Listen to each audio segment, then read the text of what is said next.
Thank you everyone for joining us this morning. We are so excited for our next interview, which is with Rick Mofina.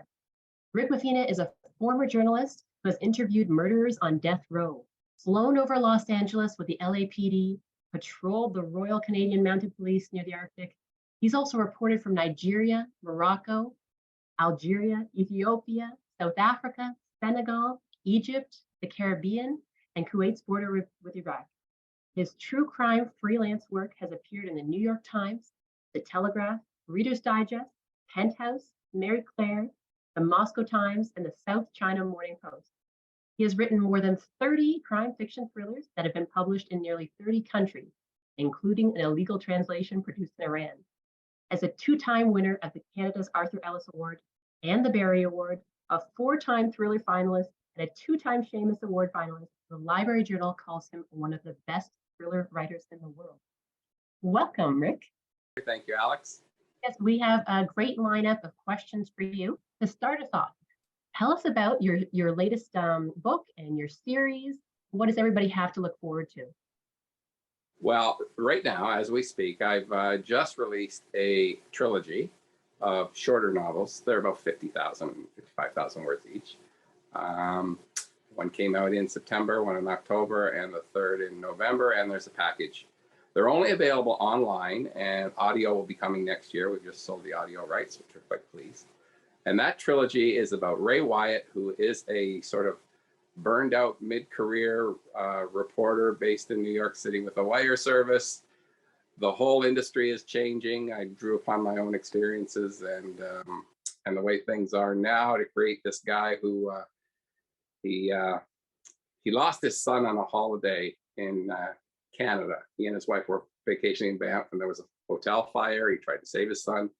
And so that is the backstory, that he and his wife never believed that their son was actually killed because they couldn't find any remains. So he's haunted by that as he covers stories and deals with the issues before him, because there's always a thread. So the trilogy has an ongoing thread in his search to find answers for what really happened to his son as he's dealing with the other dramatic cases. So it's a very nice series if you like that kind of thing. It moves fast. I think I was relaxed when I wrote it. I wrote it mostly for myself and had a lot of fun, and the readers seemed to quite like it. That's great. And what are the names of the? Well, the first book is called Into the Fire, and it opens in upstate New York. The second book is called The Hollow Place, where Ray Wyatt covers a story in upstate New York, a missing child that's got all kinds of connections. And in the next book, The Hollow Place, Ray is now working for a new online news organization. He's the old dog learning from young reporters. And it's the case of a college student from New York City who was traveling to go to school in Toronto, but she disappeared in Vermont. And he's assigned to look into that cold case, and things start happening with that one. The final one is called Requiem. And again, Ray Wyatt is searching for answers on a case where a librarian from Los Angeles goes missing right after she returned from a trip to Mexico City. All kinds of threads all over the place. It moves fast, and I just loved writing this story. It was just a roller coaster ride for me as the author, and I drew on everything I could. That's great. That's adding to my must-read list. Those sound wonderful. So in the wide world of fiction and mystery, what is a thriller? And what do you think makes a great thriller? Well, I don't know. I mean, you can go, you can really dissect formula and structure. I mean, a good book, the bottom line, a good book is a good book that just keeps you engaged and connects you. Mm-hmm. Really want to break it down, in my opinion, a thriller, is something that starts with the inciting incident. We probably know who did it, and they're planning to do it again. And, the positive forces have to figure out who did it and how before it is done again. I think Mary Higgins Clark had a good analogy for describing her books, which I think are great domestic thrillers. Just picture a house with a family in it, and there's a small fire burning in the basement, and nobody knows, and it's growing and it's growing and it's climbing, and the stakes are rising as people try to contend with what's coming for them. I think that's a good way to describe how a thriller what a thriller is and how it works. So you can apply it to any genre, you know, the medical thriller, legal thriller, you know, reporter thriller, police thriller, anything. Um, that to me, and what makes a good one is one that just keeps you going. You know, keeps you up at night. I actually can't read them at nighttime. I can't. Colleagues that I've read, you know, the adrenaline gets going and then you can't sleep. So I read thrillers in the afternoon around this time or later in the day when I'm done working. I'll dive into one, keeps me going. And I'll read classic literature at night that I love as well, because it's beautiful, but it's like a slower tempo. Yeah, that was one of my questions for you, was that, you know, can you read these at night? Because I find some of them kind of haunting, some thrillers, but I want to read and I don't want to go to bed because I just want to know what happens next. Yes. So on that, do you find them too chilling to write at night? No, no, I don't work at night. I'm a morning writer, and you know, my batteries are charged in the morning. I'm getting up there now. I'm working on number 32. I'm retired. I have been retired for a few years, and so I do this full time. But always, I found that I was a morning writer. I had all the juices going in the morning.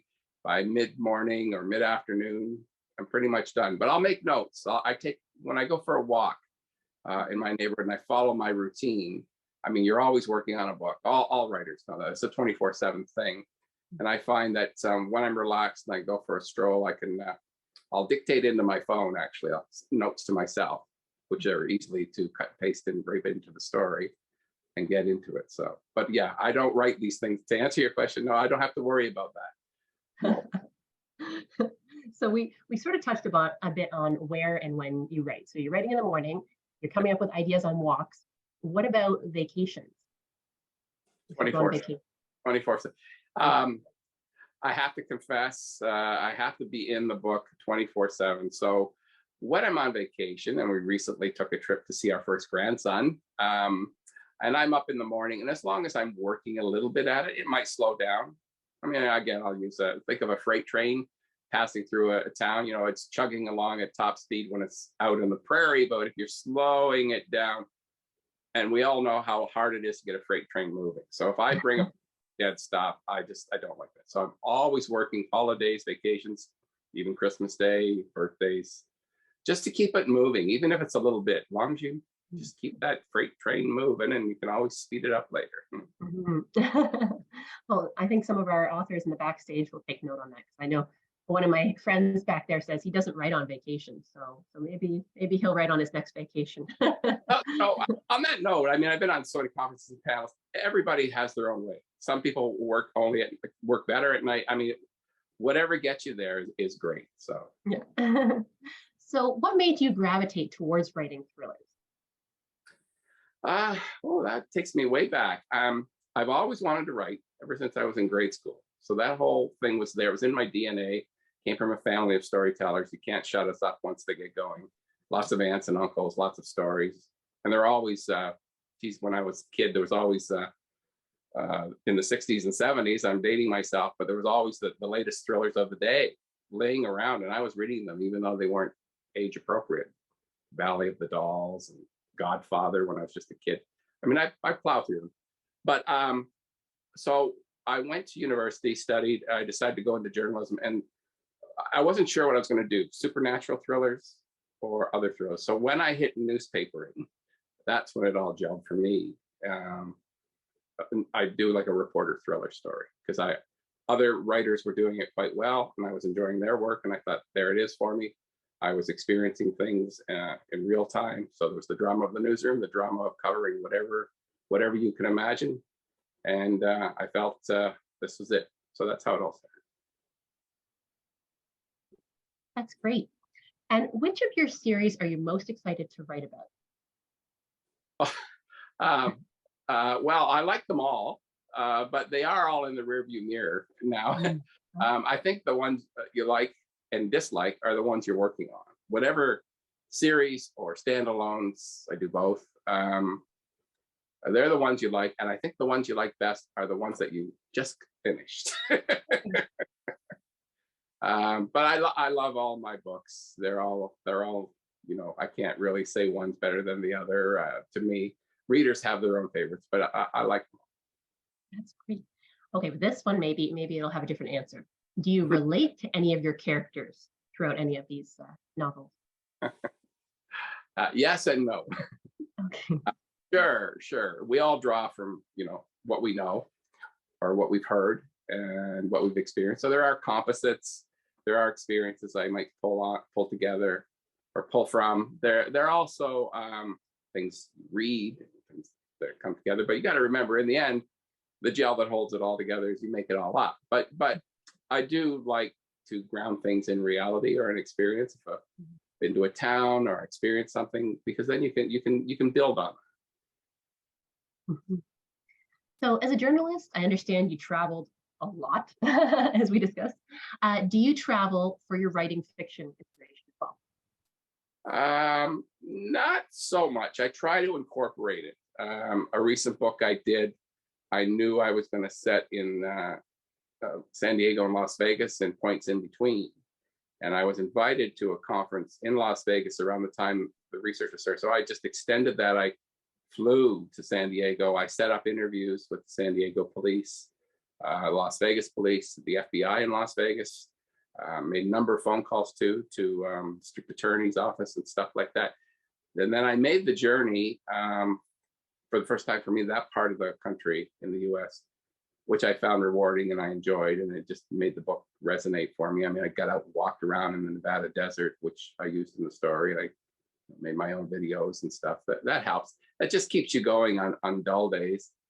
But to travel specifically, it's pretty rare. I recently went to Halifax because there was possibility of a historical thriller with the Titanic. Great archives there. So and visited family at the same time. So that was a hybrid trip. That's great. And who are some of your favorite thriller writers? Or you mentioned that you're not always reading thrillers, so we can tap into that too. So do you have any favorite thriller writers? And then what else are you reading? Oh, I have all of them. Every thriller writer I read becomes my favorite. I don't gonna point out anybody because I do because then you feel you've left someone out.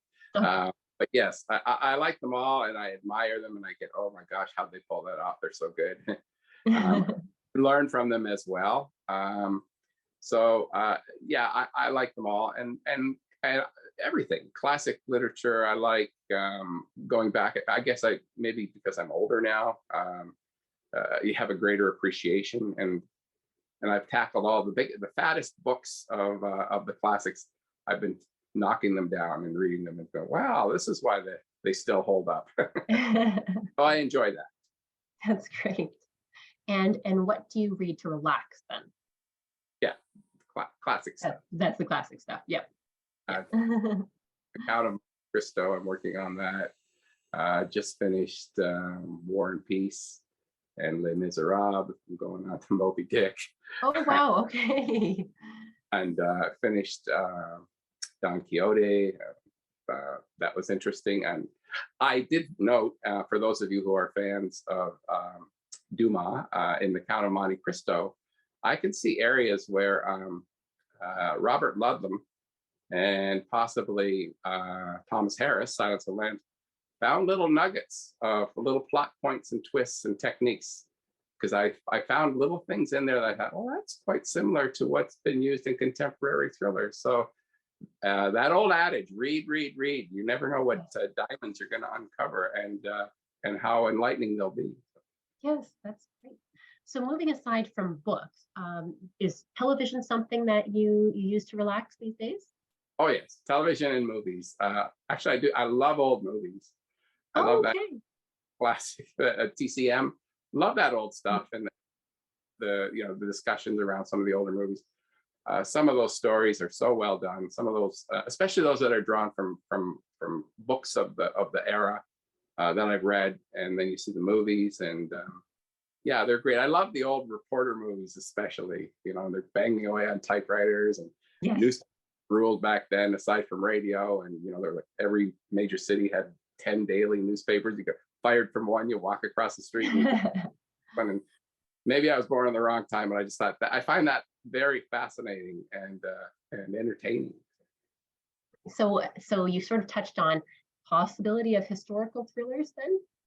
Well, I'm kicking around the idea. I don't want to get into too much discussion, but there's some stuff there. And when I got into the archives, I mean, that's a story that's been, the world knows it quite well, but Halifax has a great archives on real stuff from back then. And you could spend days in there, as many authors have, because there are many books and movies have been produced, and documentaries, of course, there. And I think there's also more in Belfast as well, where the ship was built. But I just found it fascinating because, this Halifax had a huge connection to that disaster. And when you start reading some of the stuff and the fact of the magnitude of what that story was at the time in history, it's just it's fantastic. Oh, it's very interesting. So if you were going to give some advice to someone who's just starting out and they've decided, I think I want to go in the route of thriller writing, what sort of things might you tell them to get them started? Well, my opinion right off is not worth much, I would say. You gotta listen to yourself. Number one, in your heart of hearts, you know that you've got a good story to tell, then tell it. Don't listen to the doubters, just tell it. Don't listen to the doubts in yourself. Work it out, sort it out, and read. It's cliche, but you gotta read, and learn, and trust yourself, and just sit down. Tolstoy says, if you want to write, write. That's how it gets done. And you are a writer. That to me is a little thing I might sound a little grumpy. I think it was the one and only writers group I attended. I think I was even still in high school. But there were people of all ages. And I found the difference. There were people who were writers. They were reading from stuff they'd written all their life. And people who just wanted to be. They had this romantic TV movie image of a writer. I want to be a writer. It's like a millionaire. Well, to me, that's just me. That you're a writer because you've got to write. So my advice is, you think you got that story to tell, carve out that time. It's a bill that's due to yourself. You're the boss and you're the employee. So I used to have discussions with myself on that. So I feel like working, and then the boss in me would say, okay, well, that ain't going to get done, is it? And another little piece of advice, walk into a bookstore, walk into a public library, and look at all those books and think, behind each one is a human being who's faced all kinds of problems as well. They got it done. It can be done. Well, that's great advice. That's great advice. Everybody listening in the audience today, take that advice to heart. So let's see what else we've got. So right now, there's a lot of mystery and thriller action happening on television. I know some of the big names have picked up some authors' stories and made them into shows. Do you see that as a trend that's going to continue more, that instead of these television-specific writers, we're going to see more production from novels into TV? Oh, I think just a continuation. I think we've always seen that. The original radio dramas from back in the day, pre-TV days. Books were always picked up for Hollywood, especially those that were in public domain, and the older books that they could get for free and do the story. But even back in the day, when a contemporary book hit the bestseller list and had a compelling story, Hollywood would pick it up, and that can continue on today. And I think whatever venue or platform that story comes out in, if someone is strictly a screenwriter, or they're writing series and they're not writing books, there's nothing wrong with that. You see some compelling, excellent work done. I myself, I've never written a screenplay. I've always wanted to. Sometimes at the conferences, I'd even sit in on the screenwriter workshops, and I read quite a few screenplays, and some of the most beautiful, fantastic writing is in the scripts because of the different format, but the writing is just fantastic, and you can learn a lot from that. So to come back, I think it's a trend that's just evolving, and it's not so much a trend, but it's always been there. It's always been there, evolving, and I think it's fantastic because people love stories. And I think the fact now that if you're not a reader, but you can still have a story told to you on your phone or presented to you on your phone, that's fine too. But there's no there's really no substitute for the connection between you and the words on the page, I find. I mean, I'm biased, and I'm sure a lot of my colleagues are biased. But if that's your story can also be presented as some of my colleagues have experienced in another format, and you reach another audience, that's great too. Yes. Oh, that's such a good point. Yes, reaching just more people with your story is really neat. Have you been approached or thought about having any of your stuff put on? Well, yes, I've been optioned a couple of times. I lunch with a producer, lunch with a producer in Hollywood. Nothing has come of it. It's ups and downs. I'm not going to go into everything like that, but most people know it's a long road. But no, I've never had anything go all the way. I mean, I've seen the script of one of my books and discussed with the script writers, but that fell by the wayside. These things happen. And I think that it's exciting. And for those of my colleagues that have had it happen, I just love hearing when it goes all the way, as they say. Yes. Oh, yeah. It would be fun to see. So we do have a few questions coming in. I'm just going to remind everybody that if you do have a question for Rick, to put it in the Q&A chat section of Zoom. And I'm just going to ask one more question. So before we go to that, two more questions. So who do you have to pull inspiration on in your own life? You have pets, family that you help to give you some of the inspiration for your story. Oh, wow. Everybody. I mean, I've had neighbors tell me things. Oh, this happened to me and that. And I'm okay, sometimes that it's just good to hear. And other times you sort of hang on to that one. That's interesting. Yeah, from all over, everybody, especially, relatives are talking about something and your radar is always on and you just never. And names. We had this question in another interview, and I thought it was really interesting. Gathering names for your characters. You have a theme to that. Some people write down alphabetical sort of lists and cross them off when they've hit them. Well, I find I tend to gravitate to the same names, and I tend to gravitate phonetically what works for me, what works good on the page. You want the name to fit. You want the name to work correctly. So yeah, I'll use census documents. If it's a person of a certain age, what were the most common names when they were born? If it's a country or region, you can do research online to find so the name fits, so it sounds correct. But when it comes to someone really bad, and way back, I actually thought about being a romance writer.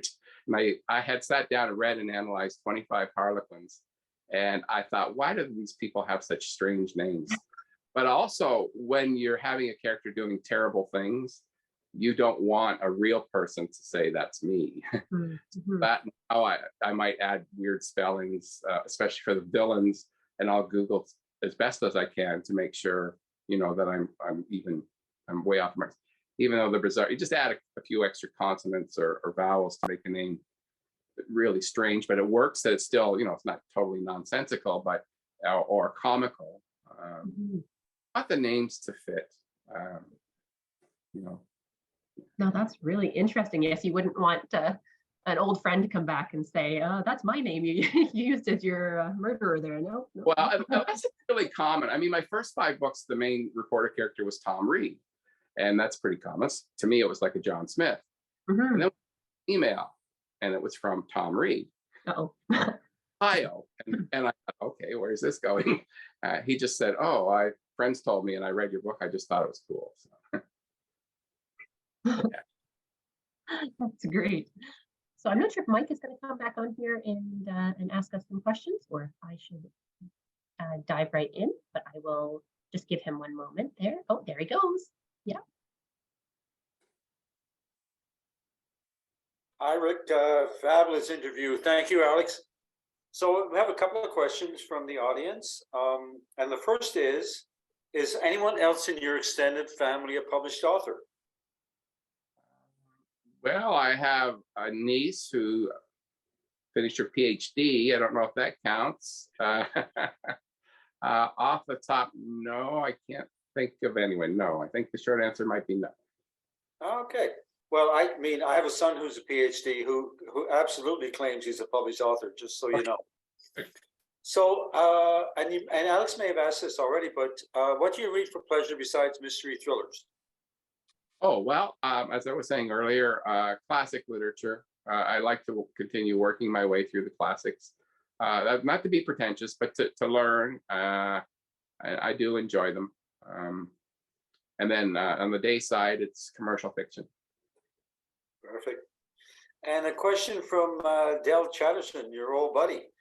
He wants to know what changed in your writing choices or work habits when you retired and became a full-time writer?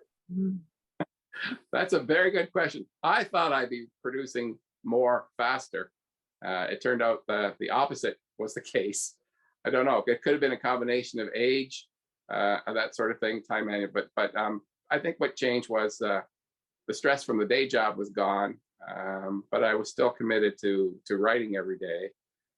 But then you seem to think you have more time, so maybe you're just slowing yourself down a little bit. So I would say that thinking that I would be writing, 3 books a month or something like that, that didn't happen. Although I did squeeze out a trilogy in between other contracted books. So I think you're doing pretty good, Rick, on the productivity end. Okay, this is a great question from Wendy. If you were a romance writer, would you change your name? And if so, what would it be? Yeah. Well, back? Okay, yeah. Yes, I did try. I think it was way back where I was published. I wrote 3 or 4 chapters and a total outline synopsis and sent it off to Harlequin, then Silhouette, thinking I could write formulaic romance. And the pen name I chose was Lydia Truelove. But it went nowhere. Sent back to me. But I had learned. There were some beautiful writings. So yes, if I did write romance back in the day, and then I'll share this with you. As time went on, I was published, and I had an agent, and it turned out that my publisher still is it's Mira, which is under the Harlequin line, which is now under HarperCollins, the conglomeration of things. So I dug out that old synopsis and the sample chapters, and I showed them to my agent. Said, maybe under a pen name. What do you think? She said, stick with what you're doing. So. That is great, Rick. So another question from Paul Gagne. Can you give us some advice to a potential debut author? Would you advise going the traditional publishing route or self-publishing, given the changes in publishing in the last few years? I get asked this a lot, and there really is no easy answer. I think I can only speak from my own experiences on it. I still believe and it is the harder road to get an agent and try traditional. I was fortunate because back in the day I had an agent. I had traditional contracts, but as my backlist went out of print and I got the rights reverted to me, I was able to sort of self-publish. But I also had a bit of an audience at the same time, so I had that advantage that I bring back older books in e-format. There is a great thing. It's great to be self-published, but it is still a hurdle and a challenge to reach an audience. It can be done. There are many breakthroughs that we know. So I think you have to assess both. But I'm biased. I would still advise the traditional way if possible. Mm-hmm. What about audiobooks, Rick? Are your books in audio, and do you like the way they've been portrayed? Yes, is the short answer. In some cases with publisher, they retain audio rights, and that's fine. In other cases where we've severed audio rights, they've gone to Audible. They've gone to, in my case, to smaller places. And with the trilogy that just came out, they went to auction. Actually, we were very, very fortunate that there was the timing was right, and agent made a good presentation, and we had a very significant auction on the audio rights to my self-published books, which I retained, and so I was quite pleased with that. So yeah, all my books are in audio. I like it. Yes, I I've listened a few times. I haven't listened right through the whole time, but it's fascinating and it's very great. It's interesting. It's great. Yeah. Yeah, somebody once said that listening to an audiobook is like listening to a book, like reading a book in color. And it's a great way to describe it. So one more question. I'm going to turn you back to Alex. So this is my question. Do your thrillers ever keep you up at night? Only when I'm writing them in my mind. I toss it during trying to figure out, sort out problems or what should be going on in the book. So yeah, and I do scribble down notes to myself before I drift off.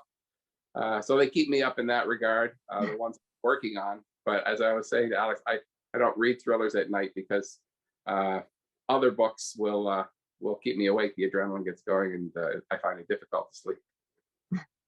Perfect. Thank you. Well, thank you, Rick. I'm going to turn you back to Alex to close off.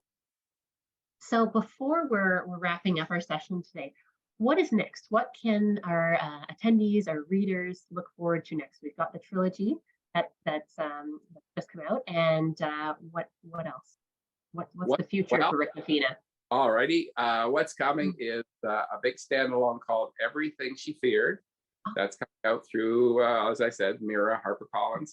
It's available for pre-order right now. I think until the 14th. Goodreads is running a giveaway draw. So for people who are in Goodreads and want to look up my name and the book Everything She Feared, that book, I don't mind saying because it's completed and it's posted online for pre-order.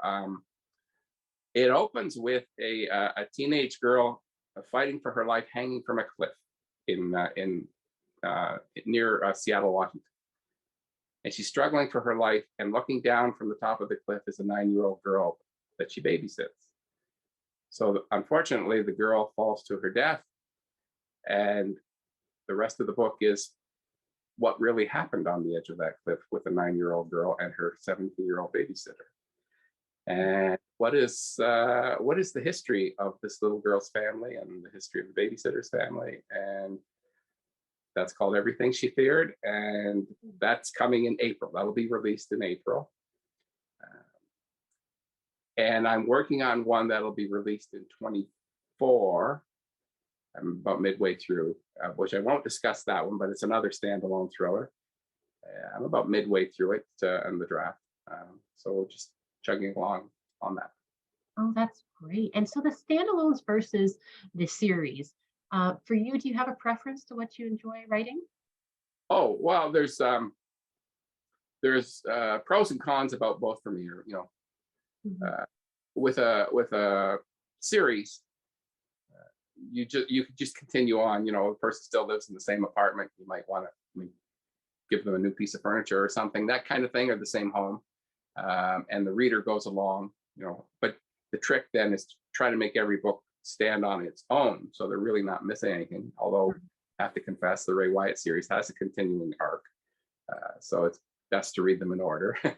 But some of my other series, you don't have to read them in order. And standalones are different in that, this is a one-shot deal, so you don't have to worry about bringing the characters back, kill off people if you wish, that kind of thing. So I like them both. They're both just different types of exercises. So yeah, I have an appetite for both of them.